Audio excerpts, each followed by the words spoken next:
Hello and welcome to another Last Epoch movie. Today we're gonna talk about some tips and tricks that helped me make my game experience better. When starting a new character, although there's only 5 different characters, they are very different from each other. I suggest that before starting a character, check a bit out on it, check the builds you can do, and make sure that the build you have in mind is available on that character. My second tip is that if you decided you want to build a sentinel and you want a forge guard sentinel animate armor like the last build I had for you guys, you should watch more than one build. Even though that's a bit counterintuitive, the more builds you will watch, the more you'll know about the character, and you can make a more educated guess on how you want to build your own character. When starting the game, you can press F at any time you want and activate your forge. If this is your second character, you can enchant your gear right at the start. This got a little bit nerfed with the new forging system, but as soon as you get an item, maybe a sword or something, you can just press F and enchant it. The best way to do is to enchant the first sword you get by adding melee damage. Any melee damage will do. Any melee void, melee physical, anything will do. This will buff your base damage and increase your damage output by a lot, making it quicker to level up. At any point in time in the game, you can hit G for the game guide, which has all sort of important information. You can also search for what you want. For example, if you want to know about affixes, you can just write affixes and it will tell you. If you want to know what dodge does, you can just write it down and find it, and it has all sort of information you're gonna need to write your playground. Also, if you have a minion build like me, you can hit A on your keyboard and send your minion whenever you want. He will look for a target to attack, and if he doesn't find anything, he'll come back to you. If he finds a target to attack, he'll just start attacking it instead. Lastly, let's talk about loot. If there's loot on the ground and you don't want to see it anymore, press Z. It will hide the tooltips. Now, let's talk about the loot filter. Pressing Shift F will open the loot filter. The loot filter helps you check out through the loot, so it won't show all the drops. It will just show the drops you want to see, making your gameplay quicker. Let's show you how you can customize the loot filter. You give a title to your loot filter. You can put an icon to make it easy recognizable. Like for example, this one, I know that the little armor here is animate armor. So anyway, let's start adding some rules to show you how the loot filter works. You click add rule. Now this build only uses two-hander swords or axes because of void cleave, so I don't want to see any other weapon. Let's make add condition, item type, two-hander weapons, axe and swords, confirm.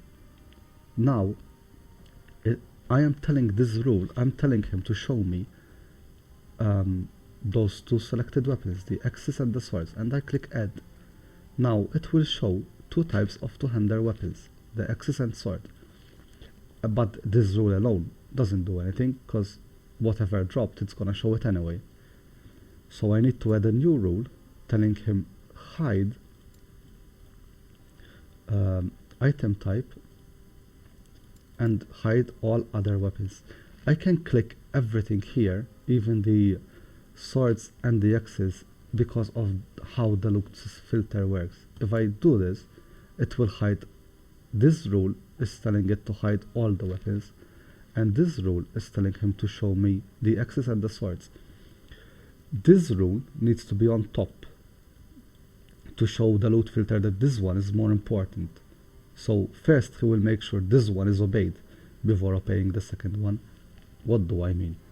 He will first show the swords and the axes, and then hide everything else, because the first rule is telling him to always show axes and swords. If I drop my sword, I can see it on the ground because it's a two-hander sword. I can also check for this sword because it's another two-hander sword, but the wand won't show because it's not an X or a sword. I can hit X anytime to disable the loot filter and show all the loot. If this rule were in reverse and the hide item was rule 1, it will hide everything, because the first rule is hide everything. Anything I write afterwards is not gonna override the first rule.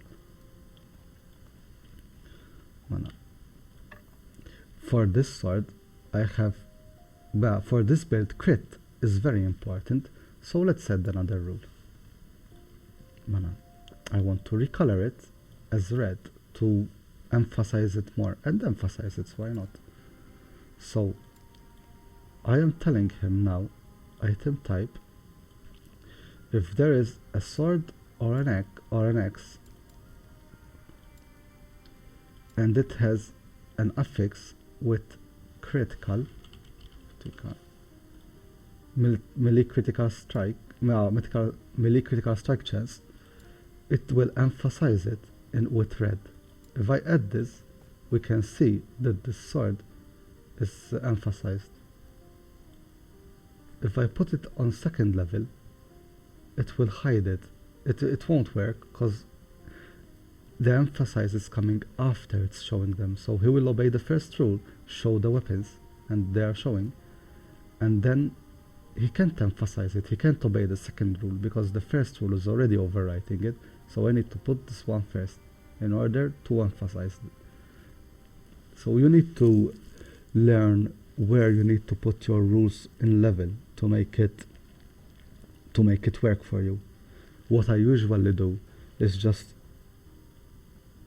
like this: show all the weapons I want to see and all the items I want to see. I have a rule for my weapons, I have a rule for different types of weapons that I like, I have a rule for a helmet, a body armor, and then in the end I tell him to hide all normal magic and rare items.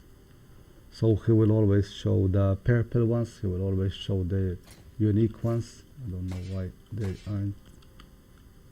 Did I not drop it? Oh, I equipped it when okay.